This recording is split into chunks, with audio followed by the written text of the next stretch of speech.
What's up, team? Nsima the Centaur Inyang here. Now, I know you're probably expecting another Smooth Panther video.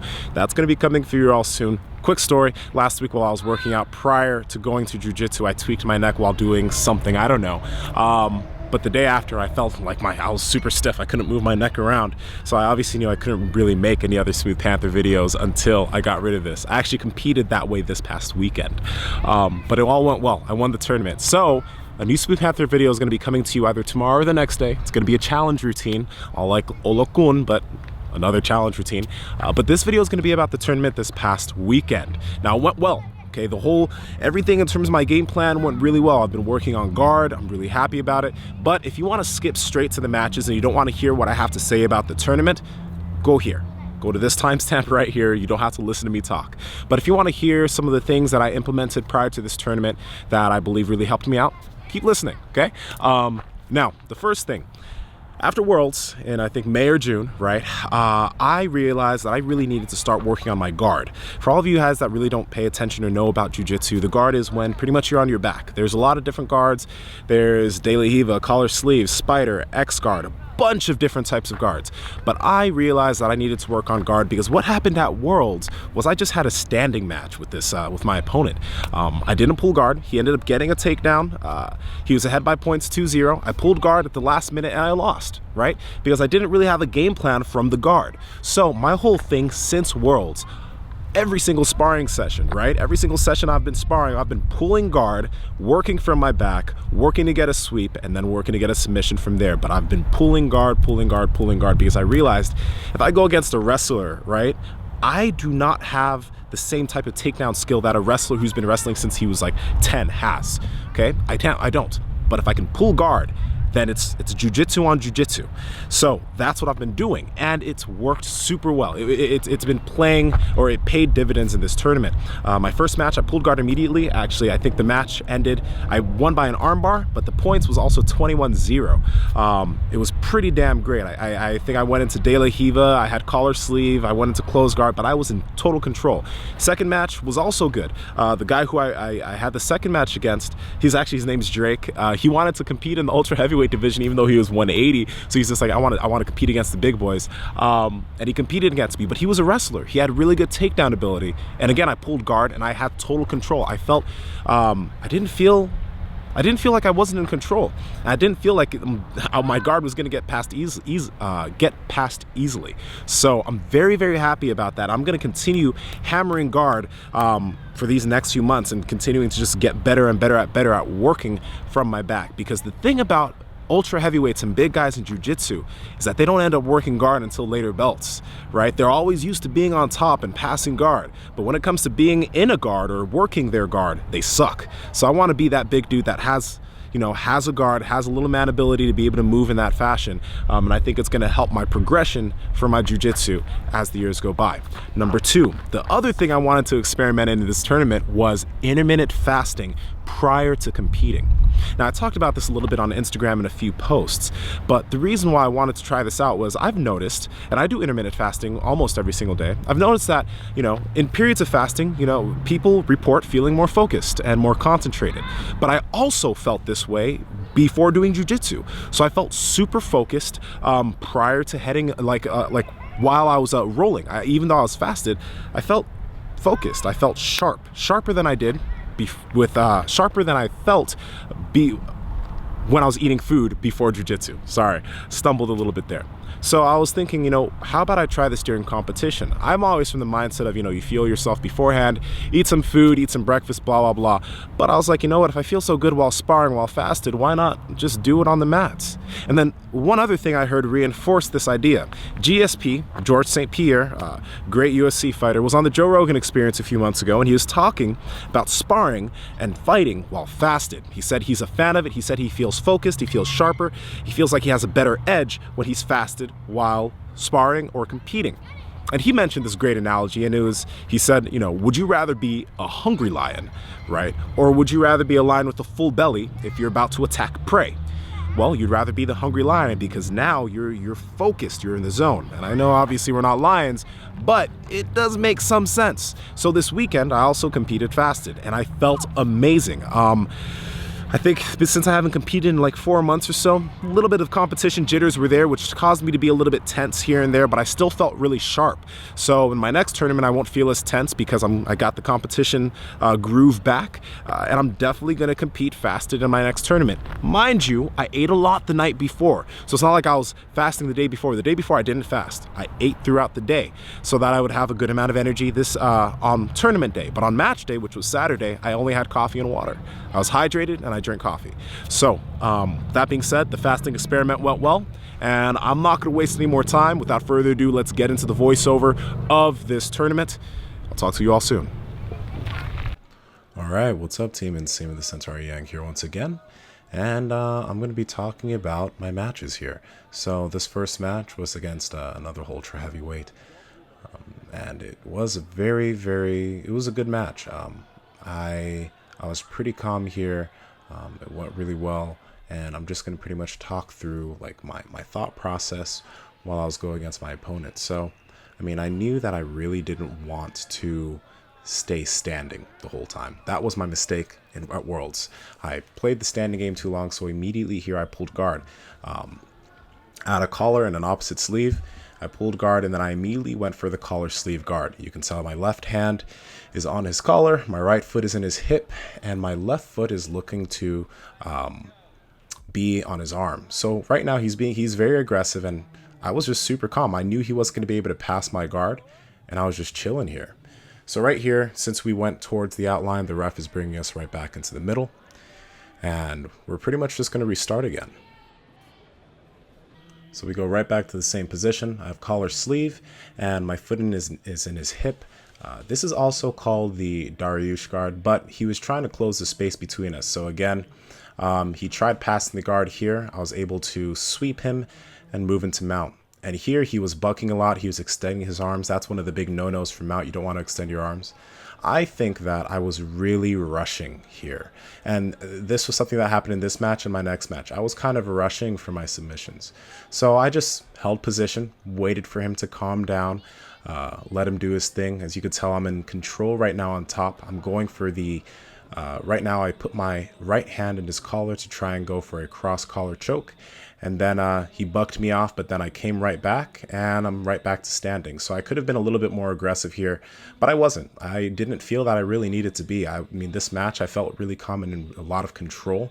I think that definitely in a more intense match, once my opponent comes up, I definitely need to, go right back and get back at him. But here, I just let him, like, push me out.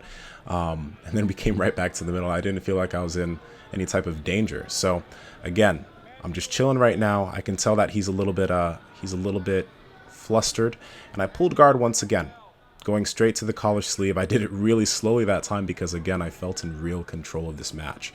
I have my foot in his hip, I have the collar of the sleeve, and my left foot is in his shoulder right now. And what I was looking for here was a lot of extension from his arm, so I could go into the omoplata sweep, which I just did right there, which brought me right back to the mount. Actually, right now I have to I swept him, so I think I got 2 more points there. And now I'm transitioning to go into mount here. So now I'm holding mount. Again, his arms are extended. I'm in control, and I'm just chilling, waiting for him. Trying to just stay as heavy as possible and be extremely uncomfortable on top of him. Again, I'm going for the cross collar. And here is, I'm trying to go into a transition for an armbar here. I think I was rushing it, but he was being pretty good on the defense. And again, I think from here, since we transitioned and I went to side control, I got another few points because I was in another control position. And then here I went straight to mount once again. He was bucking a lot, and this is where I rushed the armbar. I could have stayed calm here, but I rushed it. So now he's in my closed guard, and I love the closed guard. This is part of my game too. I like to be able to take control of my opponents from the closed guard, and that's exactly where he went. So now, just waiting for him to do something because I'm ahead in points. I'm not rushing. He knows he has to do something here, and I heard him talking to his coach. I was like, okay, scissor sweep. So boom, I hit a scissor sweep right there. Went to mount once again. He's bucking, and I think it's from here that I went in and I went for an armbar one more time. So you're gonna go ahead and see that transition. Let's just go ahead and let it happen. Again, I go for the collar, He extends his arm. I believe in a few seconds he's going to extend one of his arms for me. And I'm just going to continue pressuring him here. Continue to pressure, continue to pressure. And then, yeah, there you go. He extends his arm. I go ahead and I put my foot over, grab the arm, get my leg over. And here is where we extend for the arm bar. And he taps. Boom.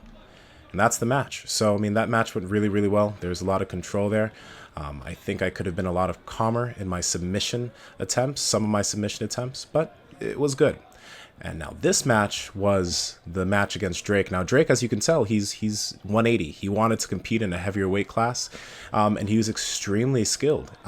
I watched his match against a ultra heavyweight before me because he beat one of the ultra heavyweights in our class before he competed against me, and he submitted that ultra heavyweight. And Drake had some amazing takedowns. So you can tell I'm attempting to sweep him. He has a very good base. He's a former wrestler. So wrestlers are opponents that are very hard to sweep. They're also opponents that are very hard to take down, since wrestling is a game that's all about takedowns. And I also think in the back of my head, I was actually very, very nervous when I was competing against Drake, because I saw him compete against that bigger guy, and I'm not going to lie. I was like, I don't want to lose against someone that's smaller than me in my own weight class. That's just, being perfectly honest, I was like, that's not a good look. That's not a good look at all. So I was being too cautious. I wasn't trusting my ability and just pulling guard, but I did still end up pulling guard on him. But I realize now that I need to approach every match, no matter what it is, the same way. I need to be as calm as I always am, because that's when I compete best. And here Drake goes for a takedown attempt. I was able to maintain a good base, and then I just quickly pulled close guard. Now, I'm going to fast forward through this part, because if you can tell right now, I have his left arm trapped. And I had it trapped for quite some time. I think time went by, and I knew he wasn't going to get his arm out, so I just kind of let it go because I wanted our match to progress. So I'm just going to fast forward through that right now. So as you can see now, things are going to speed up a lot. And you see, again, his left arm is still very trapped there. He wasn't going to get it out. What I wanted to do was I wanted to try and find a way to extend his left arm, but he had a very good base. Nothing was really happening. So in a few seconds, you're going to see that instead of continuing to just hold the arm, I'm just going to go and let it go and put my arm on his collar. And that's just what happened here. So what happened was I got a scissor sweep right there, and then we ended up out. And then here we went ahead and reset. So now what's going to happen is they're going to go ahead and take us right back to the middle and have us get right back into the position that we were in. Since I swept him, I think that again gave me maybe 2 more points. And here he has my leg trapped. I'm going to go ahead and try to transition into his side control. And that's what's going on here. So I get my knee through, my knee's on the ground. I keep pressure over his head, and I've got ahead and I've transitioned into mount. So now since I'm in mount, I believe that's 4 more points. And I'm in control right now. So he was really good at scrambling. I'm pretty sure he got out of my mount here. And this is actually a spot where I rushed the submission. I had his arm trapped here for the armbar. And I was very, very impatient as I was trying to pull his arm out. Actually, in a few seconds, boom, there we go. I had his arm trapped here, and I was rushing it. I wasn't being patient. If I was patient and I just kept my pressure, I could have gotten the armbar, but I rushed it. So he's actually going to escape from here. And then here he almost passed my guard, but I went ahead and I scrambled out of it. He had a really good pressure here. But if you see, you'll notice the scramble here. I go ahead and end up on top. He ends up on top again, but he's not able to establish control, so he's not getting any points for this. And then boom, we're here. So I think in a few seconds, I think we're going to actually come up. And he goes for a takedown, but then we end up towards the outline. But here, he started speeding up. And he's about to go for a takedown here. But then I sprawl, switch my hips, get control. And then I try to take him down here. I think I rushed the mount a little bit there. And then again, boom, we're back up. So you can tell he has that wrestler base. He's very good. I tried to make sure that I didn't go out again because I wanted the match to just continue going. So I'm just trying to direct myself back towards the center line so that we don't head out. And boom, I pull guard again here. So now, close guard. I know I have a lot of control over him here. He's trying to break out of my close guard. And then I think the ref directed us back towards the middle, yeah. Now again, we're back in close guard, lock my legs. I go for the collar sleeve. I'm not sure if I open the close guard here, but Drake's doing a really good job of breaking the close guard. But again, it's very hard to just break out of guard. So I put my foot on his hip, and then I get my left foot again onto his arm. And then this is the collar sleeve, aka the Dariush guard. And I'm looking for, once again, I'm looking for a sweep here. I'm waiting for him to try and extend his left arm, and it's not fully extended. He traps my foot and tries to go for he tries to extend my ankle, but I go ahead and I escape this. Right here, I move up, and then I try to get his leg through, but he's not able to manage it. And here we go. Go ahead and I land on top. I'm almost past his guard. Boom. I pass his guard here, and then he's right back in my close guard. So I don't know. I think this may have counted as a sweep for him or not, but that's the end of the match. He was a very, very good opponent. It was really exciting, and that's it. That's the end of this. So guard's working really, really well. I'm very excited with how it is, and that's the end of this video. I'm going to call it here. So hopefully you guys enjoyed that. I'm going to be having more jiu-jitsu content coming to the channel. I'm pretty sure I'm competing again in another 4 weeks. But other than that, leave any comments below. You know, all of you experienced jiu-jitsu players, tell me what you saw in this. And other than that, this is Nsima the Centaur Inyang from breakthebar.com. Thanks for watching. Thanks for the support. And other than that, my friends, I will talk to all of you very, very soon.